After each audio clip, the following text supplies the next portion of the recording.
Hello, my name is Thea Rodemaker, and my company, Flint Hills Publishing, is so honored to represent Joan Sabinski in the publication of her books. Joan is our most prolific author in the company, and I love to work with her, not just on writing, but I have a very big commitment with her in sharing her messages to the world.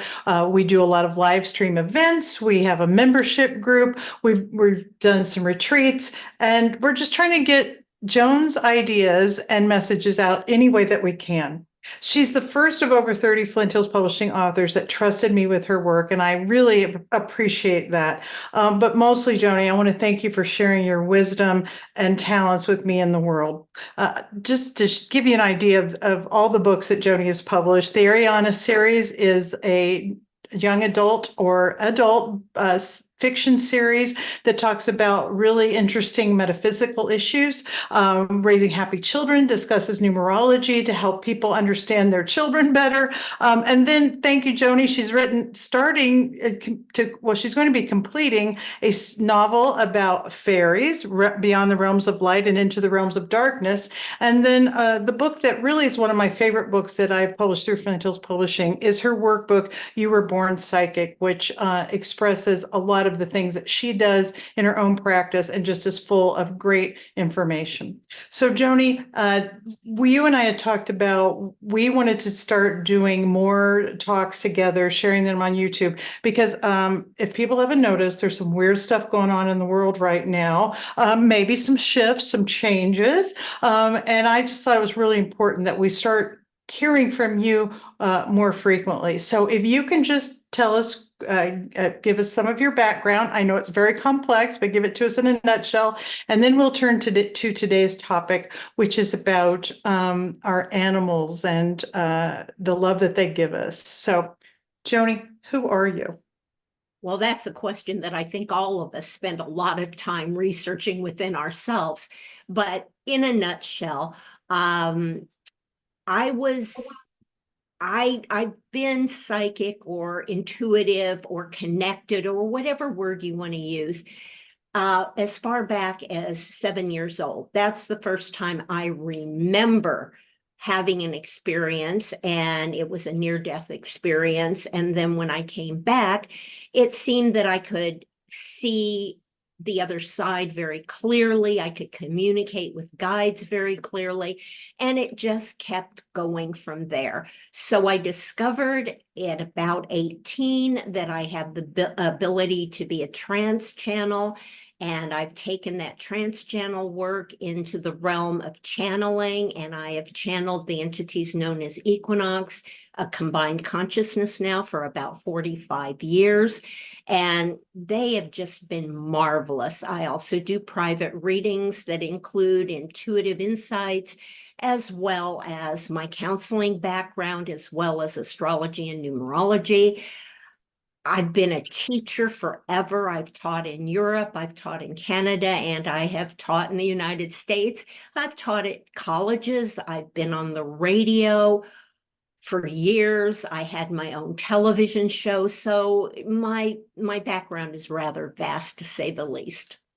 Well, not only is your background vast, your knowledge is vast. Girlfriend, there's no topic that you don't have some interesting things to say. And I know it's a lot of it's coming from you, but a lot of it is coming from your guides and all of the incredible information that you can access. So today we're going to start with a topic, and it's probably a little bit selfish.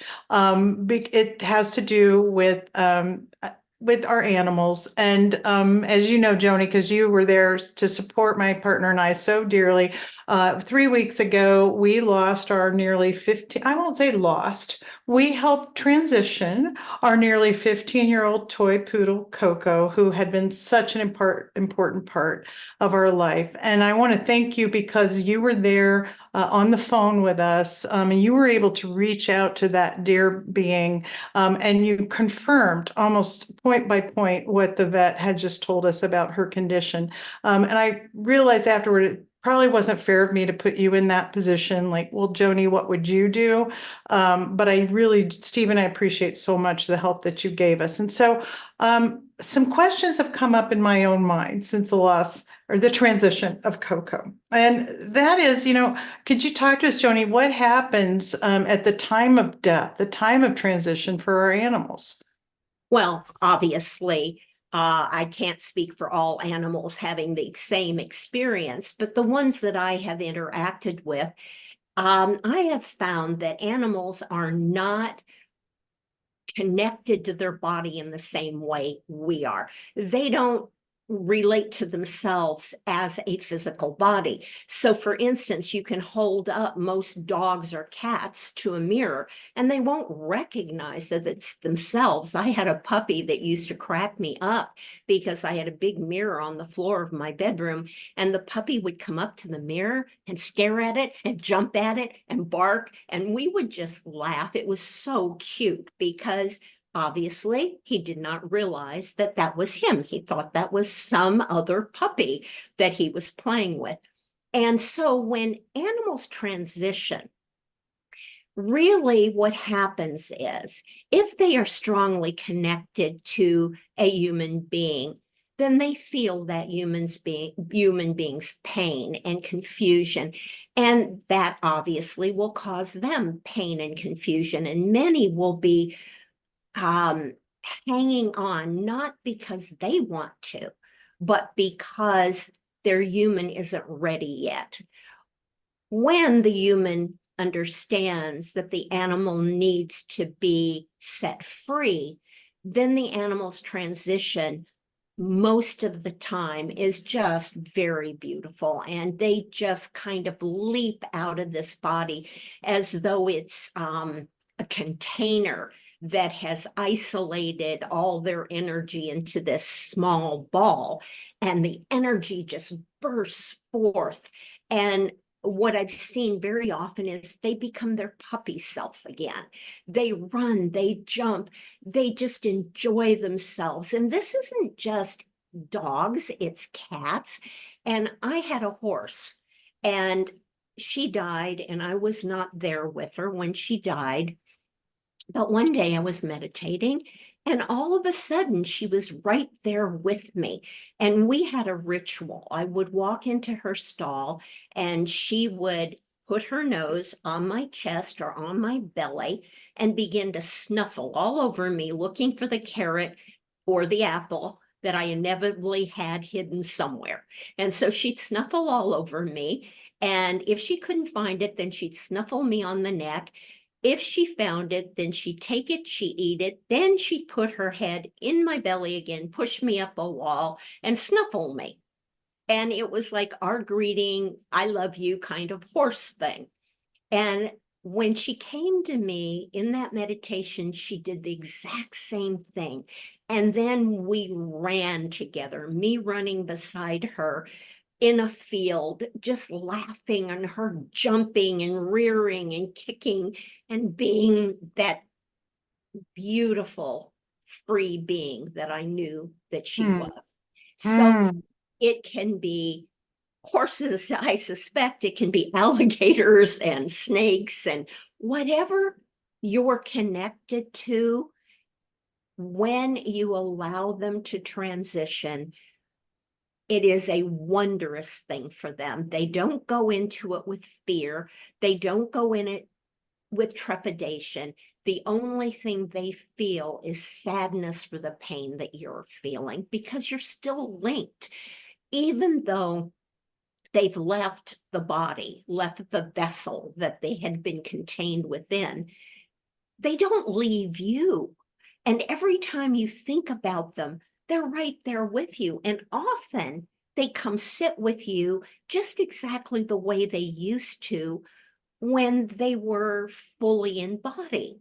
And they have another thing that I call time sharing. Because animals are not body possessive, they have the ability to share space in a body with a willing other being. Now, I've never seen this done with a human, although I've learned never to say never. But I do see this done between dogs and other dogs, dogs and other animals, if they allow it. So frequently I've had a client call me and say, you know, I lost my dog 6 months ago, and I've been grieving this dog. And one that sticks in my mind really strongly was a woman that was driving down from Flagstaff, Arizona, in the mountains down to Phoenix.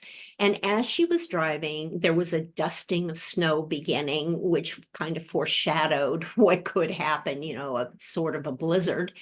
And right in front of her appeared a dog out of nowhere. And she stopped and she just kind of looked at this and she thought, is this a wolf? Is this a coyote? But it was obviously a dog. So she opened her car door and the dog jumped into the front seat with her and just sat there. And she couldn't get it back out. So she thought, okay, I'll take it to Phoenix with me. And she got it home. And the first thing it did was go to a cupboard where she had kept her deceased dog's food while it was alive. And it opened the cupboard just like her dog used to do, and then stood there and waited for it to feed her. And she started crying as she was telling me the story. And she said, is it possible? Is he back? And he was back. For months, he proceeded to act exactly like her dog until she recognized that this was her dog. Now, I know you've had a similar experience just recently. Well, yeah, we have a rather aloof cat that is almost 17 years old. And we've noticed that the cat will sometimes act more dog-like. In fact, my husband today said, this cat's starting to act like a dog. And I was laying in bed and the cat came up and licked my face. This cat has not done that for 17 years. So yeah, I could see that. I could see that transition thing kind of happening, but it's just very periodic. It's just short. Exactly. So they don't have to come back permanently. They can just come back on and off through the grieving period. Similar to what our loved ones do. They will be around us after they die. They just don't take on somebody else's body, but you'll sense them there. You may even see a flicker of them in the corner of your eye, or smell them. So why should animals be any different, except they have the added opportunity to share some time with you as you're going through your grief for them. Well, Joni, I've always we talk about feeling energy, and I always think, well, do I feel energy? When we came home without our dear Coco, there was such an emptiness, and I came to realize that that emptiness was the lack of energy. Do you agree with that, or talk about the energy that our animals give us? Oh, our animals are a repository for love, and they give constantly, and they take so very little. And I'm talking in generalities. I'm talking about those beings that I have been introduced to in my long life. And I'm sure there are exceptions to everything, but basically animals are unqualified love. I've watched this with mistreated animals who still come back to the person that mistreats them, often crawling on their belly and looking up, very scared and very sad, and saying, I can hear them saying, I love you. Why don't you love me? Why are you so angry? They don't understand often when they're giving this beautiful part of themselves, this energy of the universal consciousness, of the source energy of love. They can't understand why many humans can't receive it. They're here for that purpose. Even cattle who we eat, chickens who we eat, all the food stuff that we eat, many of them recognize that they are sacrificing for our benefit. They have come to give us what we need to sustain our life, and then we treat many of them horribly. So animals are here to teach us about working together, about caring for one another, about recognizing the love and light in everything, not just in us. We are not by any means the best of what is on this planet, even though many of us believe we are.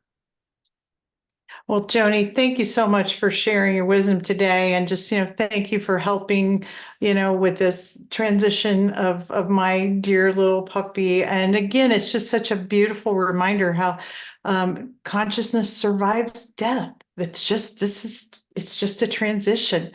So Joni is involved in so many wonderful things, and you can connect with her. Every first Friday, we live stream a channeling with Equinox. You're able for just $20 to ask 2 personal questions. We do a general question discussion. They give us a message that they believe the world needs to know for that month, and then they conclude with an amazing meditation. So I definitely encourage you to check out and participate. Check that out and participate. And then also, as I mentioned, Joni has a membership circle website.